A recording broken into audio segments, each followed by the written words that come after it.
Hello mayam, ꯑꯩꯒꯤ ꯉꯁꯤꯒꯤ ꯚꯤꯗꯤꯑꯣꯁꯤꯗꯤ ꯑꯩꯅ ꯉꯁꯤ ꯂꯥꯏ ꯍꯔꯥꯎꯕ ꯆꯠꯂꯝꯗꯥꯏꯒꯤ ꯃꯦꯀꯞꯇꯣ ꯎꯠꯆꯔꯛꯀꯦ꯫ ꯑꯗꯣ ꯃꯦꯀꯞ ꯇꯧꯗ꯭ꯔꯤ ꯃꯃꯥꯡꯗ ꯑꯩ ꯃꯃꯥꯏ ꯇꯥꯅ ꯁꯤꯔꯝꯒ ꯃꯣꯏꯁꯆꯔꯥꯏꯖꯔꯒ ꯇꯩꯕ ꯂꯣꯏꯖꯔꯦ꯫ ꯑꯩꯒꯤ ꯑꯍꯥꯟꯕ ꯃꯦꯀꯞ ꯄ꯭ꯔꯣꯗꯛꯁꯤꯗꯤ ꯃꯦꯛꯀꯤ ꯄ꯭ꯔꯦꯞ ꯄ꯭ꯂꯁ ꯄ꯭ꯔꯥꯏꯝ ꯐꯤꯛꯁ ꯁ꯭ꯄ꯭ꯔꯦꯅꯤꯀꯣ, ꯕꯣꯇꯜ ꯃꯆꯥꯅꯤ꯫ ꯑꯁꯤꯁꯦ ꯑꯩ ꯃꯦꯀꯞ ꯇꯧꯗ꯭ꯔꯤꯉꯩ ꯃꯃꯥꯡꯗ ꯁꯤꯖꯤꯟꯅꯩꯀꯣ꯫ ꯑꯁꯤꯁꯦ ꯄ꯭ꯔꯥꯏꯃꯔꯒꯤꯁꯨ ꯁꯦꯠꯇꯤꯡ ꯁ꯭ꯄ꯭ꯔꯦꯒꯤꯁꯨ ꯑꯅꯤꯃꯛꯀꯤ ꯊꯕꯛ ꯇꯧꯏꯀꯣ꯫ ꯑꯗꯣ ꯑꯁꯤꯁꯦ ꯃꯦꯀꯞ ꯇꯧꯗ꯭ꯔꯤ ꯃꯃꯥꯡꯗ ꯁꯤꯖꯤꯟꯅꯩ, ꯍꯥꯏꯗꯤ ꯐꯥꯎꯟꯗꯦꯁꯟ ꯀꯩꯀꯩ ꯇꯩꯕꯗꯣ ꯆꯣꯏꯊꯗꯅꯕꯀꯣ꯫ ꯍꯟꯗꯛꯇꯤ ꯁꯥꯕꯅꯤꯅ ꯍꯨꯃꯥꯡ ꯊꯣꯛꯄꯗ ꯃꯦꯀꯞꯇꯣ ꯆꯣꯏꯊꯩꯗꯅꯀꯣ꯫ ꯑꯗꯨꯅ ꯁꯤꯁꯦ ꯍꯥꯟꯅ ꯁꯤꯖꯤꯟꯅꯩ ꯆꯣꯏꯊꯗꯅꯕ, ꯑꯗꯨꯒ ꯀꯪꯍꯜꯂꯒ ꯑꯩ ꯐꯥꯎꯟꯗꯦꯁꯟ ꯇꯩ꯫ ꯐꯥꯎꯟꯗꯦꯁꯟꯁꯦ ꯑꯩꯒꯤ ꯃꯦꯕꯤꯂꯤꯟꯒꯤ ꯁꯨꯄꯔ ꯁ꯭ꯇꯦ 24 ꯑꯋꯥꯔꯁ ꯐꯨꯜ ꯀꯚꯔꯦꯖ ꯐꯥꯎꯟꯗꯦꯁꯟꯅꯤ꯫ ꯁꯦꯠ ꯅꯝꯕꯔꯅ 128꯫ ꯑꯁꯤꯁꯦ ꯈꯨꯠꯇ ꯁꯨꯃꯥꯏꯅ ꯍꯥꯞꯄꯒ ꯃꯈꯨꯠꯅ ꯍꯥꯟꯅ ꯁꯨꯃꯥꯏꯅ ꯑꯩꯈꯣꯏꯒꯤ ꯃꯃꯥꯏꯗ ꯁꯨꯃꯥꯏꯅ ꯇꯩꯀꯣ꯫ ꯑꯗꯨꯒꯤ ꯃꯇꯨꯡꯗ ꯀꯟꯁꯤꯂꯔꯅ ꯑꯩꯒꯤ ꯁ꯭ꯋꯤꯁ ꯕ꯭ꯌꯨꯇꯤꯒꯤ ꯀꯟꯁꯤꯂꯔꯅꯤ꯫ ꯁꯦꯠ ꯅꯝꯕꯔꯅ 2, ꯃꯃꯤꯡꯅ ꯁꯦꯟꯁꯦꯕꯜ ꯀꯧꯕꯅꯦ꯫ ꯑꯁꯤꯁꯤꯁꯨ ꯁꯨꯃꯥꯏꯅ ꯑꯩꯈꯣꯏꯒꯤ ꯑꯟꯗꯔ ꯑꯥꯏꯗ, ꯑꯗꯨꯒ ꯑꯩꯗꯤ ꯁꯨꯃꯥꯏꯅ ꯑꯥꯏ ꯑꯦꯔꯤꯌꯥꯗꯀꯣ, ꯑꯗꯨꯒ ꯈꯤꯇꯪ ꯗꯥꯔꯀꯦꯁ ꯑꯣꯏꯕ ꯃꯃꯥꯏꯒꯤ ꯃꯐꯝꯗꯁꯨ ꯇꯩ꯫ ꯑꯗꯨꯒ ꯑꯅꯤꯃꯛ ꯐꯥꯎꯟꯗꯦꯁꯟꯒ ꯀꯟꯁꯤꯂꯔꯒ ꯕ꯭ꯂꯦꯟ ꯇꯧꯅꯕ ꯍꯣꯠꯅꯩꯀꯣ꯫ ꯅꯦꯛꯁꯇ ꯕ꯭ꯂꯦꯟ ꯇꯧꯅꯕꯩꯁꯦ ꯑꯩ ꯉꯁꯤ ꯕ꯭ꯌꯨꯇꯤ ꯕ꯭ꯂꯦꯟꯗꯔ ꯁꯤꯖꯤꯟꯅꯩ꯫ ꯕ꯭ꯌꯨꯇꯤ ꯕ꯭ꯂꯦꯟꯗꯔ ꯅꯠꯇ꯭ꯔꯁꯨ ꯕ꯭ꯔꯁꯁꯨ ꯁꯤꯖꯤꯟꯅ ꯌꯥꯏꯀꯣ꯫ ꯑꯩ ꯉꯁꯤ ꯕ꯭ꯌꯨꯇꯤ ꯕ꯭ꯂꯦꯟꯗꯔꯁꯦ ꯁꯤꯖꯤꯟꯅꯩ ꯁꯨꯃꯥꯏꯅ, ꯍꯥꯏꯗꯤ ꯍꯥꯟꯅ ꯏꯁꯤꯡꯗ ꯆꯣꯠꯍꯜꯂꯒ ꯁꯨꯃꯥꯏꯅ ꯄꯣꯞꯊꯣꯛꯍꯜꯂꯒ ꯁꯨꯃꯥꯏꯅ ꯗꯦꯞ ꯇꯧꯏ, ꯅꯥꯟꯗꯕꯤꯗ ꯐꯖꯅ ꯕ꯭ꯂꯦꯟ ꯇꯧꯅꯕ ꯇꯧꯏꯀꯣ꯫ ꯅꯥꯟꯗꯕꯤꯗ ꯗꯦꯕꯤꯡ ꯇꯧꯏ ꯕ꯭ꯌꯨꯇꯤ ꯕ꯭ꯂꯦꯟꯗꯔꯅ꯫ ꯕ꯭ꯂꯦꯟ ꯇꯧꯔꯤꯉꯩ ꯑꯩꯈꯣꯏꯒꯤ ꯐꯥꯎꯟꯗꯦꯁꯟꯒ ꯀꯟꯁꯤꯂꯔꯒ ꯕ꯭ꯂꯦꯟ ꯇꯧꯕ ꯐꯖꯔꯤꯉꯩ ꯐꯖꯩꯀꯣ, ꯃꯦꯀꯞꯇꯣ ꯆꯣꯏꯊꯗꯦꯕꯀꯣ꯫ ꯑꯗꯨꯅ ꯌꯥꯔꯤꯉꯩ ꯃꯇꯝ ꯂꯧꯅ ꯐꯖꯅ ꯕ꯭ꯂꯦꯟ ꯇꯧꯏ꯫ ꯑꯗꯨꯒ ꯕ꯭ꯂꯦꯟꯗꯔꯒꯤ ꯃꯆꯤꯟ ꯇꯨꯝꯂꯞ ꯃꯄꯥꯗꯨꯅ ꯑꯟꯗꯔ ꯑꯥꯏꯗ ꯁꯨꯃꯥꯏꯅ ꯀꯟꯁꯤꯂꯔ ꯇꯩꯈꯤꯕꯗꯣ ꯕ꯭ꯂꯦꯟ ꯇꯧꯏꯀꯣ, ꯗꯦꯞ ꯇꯧꯔꯒ꯫ ꯌꯥꯔꯤꯉꯩ ꯁꯤꯒꯤ ꯃꯇꯝ ꯂꯧꯅ ꯕ꯭ꯂꯦꯟ ꯐꯖꯅ ꯇꯧꯔꯤꯉꯩ ꯐꯖꯩꯀꯣ ꯃꯦꯀꯞꯇꯣ꯫ ꯑꯗꯨꯒ ꯅꯦꯛꯁꯇ ꯑꯩꯒꯤ ꯂꯨꯖ ꯄꯥꯎꯗꯔꯁꯦ ꯃꯦꯕꯤꯂꯤꯟꯒꯤ ꯐꯤꯠꯅꯤ ꯂꯨꯖ ꯄꯥꯎꯗꯔ, ꯁꯦꯠ ꯅꯝꯕꯔꯅ 15꯫ ꯑꯁꯤꯁꯤꯁꯨ ꯍꯥꯏꯗꯤ ꯑꯩꯈꯣꯏ ꯕꯦꯛ ꯇꯧꯕꯀꯣ, ꯃꯦꯀꯞꯇꯣ ꯍꯥꯏꯗꯤ ꯇꯩꯔꯤꯕ ꯃꯌꯥꯝꯗꯣ ꯆꯣꯏꯊꯗꯅꯕꯅꯤꯀꯣ꯫ ꯁꯤꯁꯨ ꯁꯦꯠ ꯑꯣꯏꯅꯕꯀꯣ, ꯁꯨꯃꯥꯏꯅ ꯕ꯭ꯔꯁ ꯇꯧꯔꯒ ꯑꯩꯈꯣꯏꯒꯤ ꯕꯦꯛ ꯇꯧꯕꯀꯣ, ꯇꯩꯈꯤꯕꯗꯣ ꯆꯣꯏꯊꯗꯅꯕꯅꯤꯀꯣ꯫ ꯁꯤꯁꯨ ꯁꯦꯠ ꯃꯐꯝꯗ ꯂꯩꯅꯕ꯫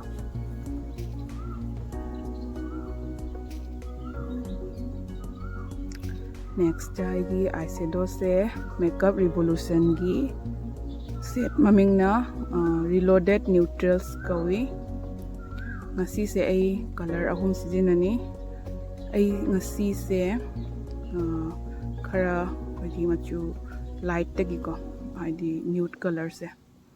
ꯈꯔ ꯅ꯭ꯌꯨꯠ ꯑꯣꯏꯕ ꯀꯂꯔꯁꯤꯗꯩ ꯍꯧꯅꯤ꯫ ꯁꯣ ꯃꯤ ꯑꯄꯥꯝꯕꯅꯤꯀꯣ꯫ ꯃꯤ ꯀ꯭ꯔꯤꯁ ꯂꯥꯏꯟꯗꯩ ꯈꯤꯇꯪ ꯗꯥꯔꯛ ꯃꯆꯨꯗꯨꯅ ꯍꯧꯕꯁꯨ ꯌꯥꯎꯏꯀꯣ꯫ ꯑꯩꯗꯤ ꯈꯤꯇꯪ ꯑꯩꯈꯣꯏ ꯃꯤꯠ ꯃꯃꯥꯡꯁꯤꯗꯩ ꯃꯊꯛꯇꯩꯁꯦ ꯂꯥꯏꯠ ꯀꯂꯔꯅ ꯍꯧꯏꯀꯣ ꯑꯩ꯫ ꯑꯗꯨꯒ ꯐꯖꯅ ꯕ꯭ꯂꯦꯟ ꯇꯧꯅꯕ ꯇꯧꯏꯀꯣ, ꯑꯥꯏ ꯕ꯭ꯔꯁꯅ ꯕ꯭ꯂꯦꯟ ꯇꯧꯕ ꯐꯖꯔꯤꯉꯩ ꯐꯖꯩꯀꯣ, ꯍꯥꯏꯗꯤ ꯃꯆꯨꯗꯣ ꯇꯣꯉꯥꯟ ꯇꯥꯗꯅꯕꯀꯣ꯫ ꯃꯐꯝ ꯑꯃꯇꯪꯗ ꯇꯩꯗꯦꯕ, ꯍꯥꯏꯗꯤ ꯈꯤꯇꯪ ꯁꯨꯃꯥꯏꯅ ꯃꯊꯛ ꯐꯥꯎ ꯐꯖꯅ ꯕ꯭ꯂꯦꯟ ꯇꯧꯏꯀꯣ, ꯃꯃꯤꯠ ꯃꯊꯛ ꯐꯥꯎ꯫ ꯅꯠꯇ꯭ꯔꯗꯤ ꯃꯆꯨꯗꯣ ꯇꯣꯉꯥꯟ ꯂꯩꯕꯗꯣ ꯐꯖꯗꯦꯕ꯫ ꯑꯗꯨꯅ ꯌꯥꯔꯤꯉꯩ ꯕ꯭ꯂꯦꯟ ꯐꯖꯅ ꯇꯧꯏ ꯃꯇꯝ ꯆꯪꯅ꯫ ꯅꯦꯛꯁꯇꯈꯤꯇꯪ ꯑꯩꯈꯣꯏꯒꯤ ꯗꯥꯔꯛ ꯑꯣꯏꯕ ꯃꯆꯨ ꯈꯤꯇꯪ ꯉꯁꯥꯏꯗꯨꯗꯒꯤ ꯈꯤꯇꯪ ꯕ꯭ꯔꯥꯎꯅꯤꯁ ꯑꯣꯏꯕ, ꯁꯤꯅ ꯑꯩꯒꯤ ꯀ꯭ꯔꯤꯁ ꯂꯥꯏꯟꯗꯀꯣ, ꯑꯩꯈꯣꯏꯒꯤ ꯃꯤꯊꯨꯞ ꯃꯄꯥꯁꯦ ꯁ꯭ꯋꯥꯏꯁꯤꯗꯀꯣ ꯐꯖꯅ ꯗꯤꯐꯥꯏꯟ ꯇꯧꯅꯕ ꯑꯩꯒꯤ ꯀ꯭ꯔꯤꯁ ꯂꯥꯏꯟ ꯃꯤꯊꯨꯞꯁꯦꯀꯣ ꯁ꯭ꯋꯥꯏꯁꯤꯗꯩ ꯇꯩꯔꯒ ꯁꯨꯝ ꯃꯊꯛ ꯐꯥꯎ ꯐꯖꯅ ꯕ꯭ꯂꯦꯟ ꯇꯧꯅꯕ ꯇꯧꯏꯀꯣ, ꯍꯥꯏꯗꯤ ꯃꯆꯨꯁꯤꯡꯗꯣ ꯇꯩꯔꯤꯁꯤꯡꯗꯣ ꯇꯣꯉꯥꯟ ꯇꯥꯗꯅꯕ꯫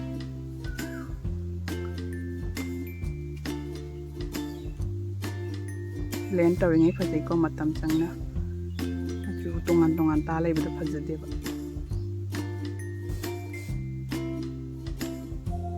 ꯑꯗꯨꯒ ꯃꯈꯥꯗꯁꯨ ꯁꯨꯃꯥꯏꯅ ꯃꯤꯠꯈꯥꯗꯁꯨ ꯈꯤꯇꯪ ꯁꯨꯃꯥꯏꯅ ꯃꯆꯨ ꯍꯧꯖꯤꯛꯀꯤ ꯃꯆꯨ ꯂꯧꯈꯤꯕꯗꯨꯅ ꯇꯩ, ꯍꯥꯏꯗꯤ ꯇꯣꯉꯥꯟ ꯇꯥꯗꯅꯕꯀꯣ ꯃꯤꯠꯈꯥꯁꯤꯁꯨ꯫ ꯑꯗꯨꯒ ꯑꯩ ꯂꯥꯏ ꯍꯔꯥꯎꯕ ꯅꯨꯡꯗꯥꯡ ꯄ꯭ꯔꯣꯒ꯭ꯔꯥꯝꯅꯤ, ꯈꯤꯇꯪ sign yawbako kitang sumaina machu siyang hokka lawi agi mit mathak se ko mamang se kitang sign oina leina bako telak na makut na mutaire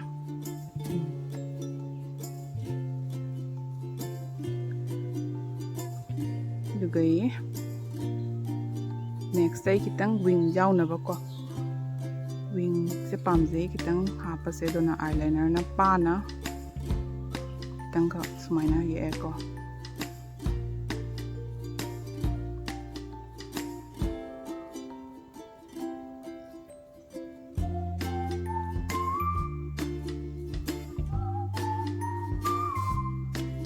tuga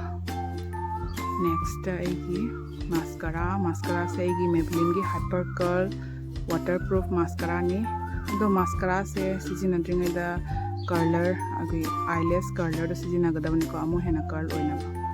inga sidi sijina dre ado si se waterproof oina toira hangde ko curl lip tawi ko si se amit makha da su sumaina pa ho si da tang tai ko khara launa una ba khangma ngamani ko tai da ba ka tai ba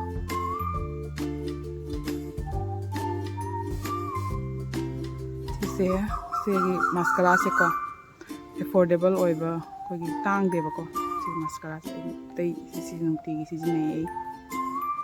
chathok pada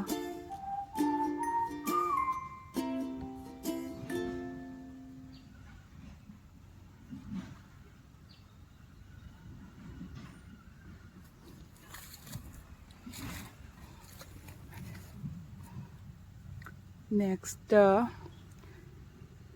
aigi kitang amu hana ko amit se law na ba ko tang gloss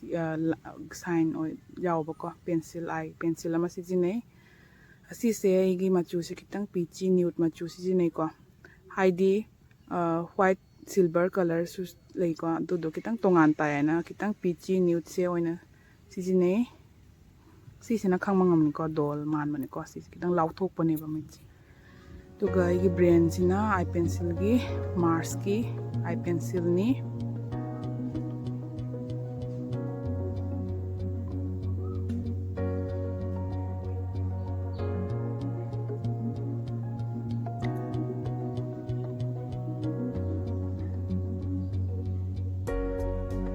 mathanga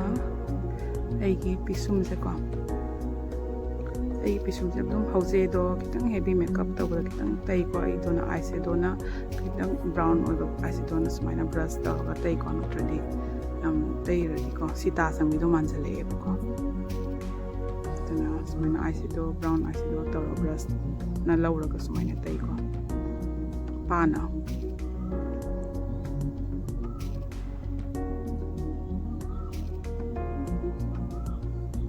extra contouring hi contour gi kano sugar gi ko contour highlighter plus dawa palette ni ko sisina ko gi double ai gi chin ni ko kara jaw line se kara define on una ba ko kitang cut pi na ba ko mai adjust ko ai di double chin su ubuni ko sana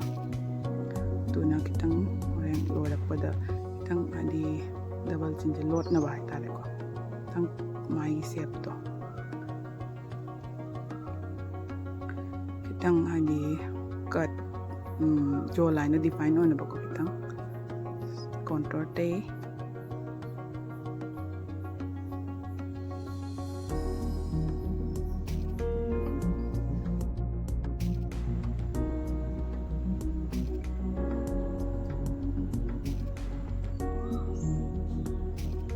aduga tangdaigi manaton se ko kitang tumba manu ko kitang contour sina maina te haidi ai te sing manaton no panse ami kharnam me dona kitang ko contour na taw ko sumain te duga ai blush se Wet n Wild gi mellow wine blush ni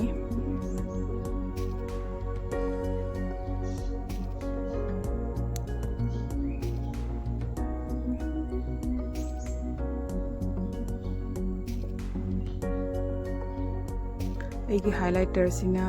asisu Wet n Wild gi highlighter-niko. Asise akoigi nungdanggi program oidoininako. Akoigi face ki high point area da sumaina akoigi nasagi cut pigiba mayamdo fajana define tawnabako. Highlighter sijine. Last aigi lipstick se aigi Miss Clear gi matte power lip color ko.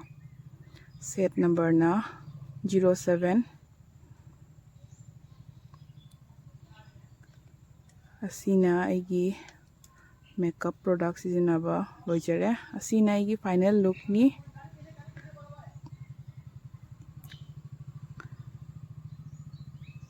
Tuga